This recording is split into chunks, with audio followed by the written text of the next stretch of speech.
தமிழகத்திற்காக, தமிழகத்தில் உள்ள மக்களுக்காக, நம் கழக தொண்டர்களுக்காக புதிய களத்தை காணப்போகிறோம். ஒரு புதிய கட்சியை ஆரம்பிக்கப் போகிறோம். இது ஒரு திராவிட கட்சியாக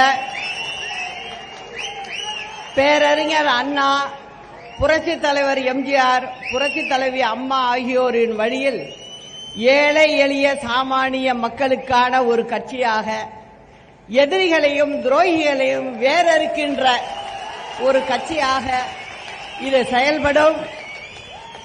நமது கட்சியின் கொடியை இங்கே அறிமுகப்படுத்துவதில் மிகவும் மகிழ்ச்சி அடைகிறேன்.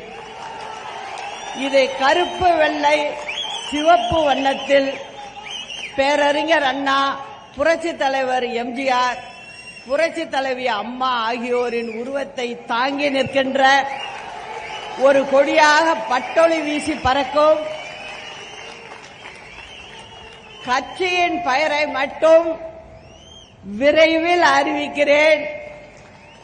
இதில் எந்தவித மாற்று கருத்துக்கும் இடமில்லை என்பதை அனைவருக்கும் உறுதியோடு தெரிவித்துக் கொள்கிறேன். களம் காண்போம், நம் இருவரும் தலைவர்களின் பொற்கால ஆட்சியை அமைப்போம்.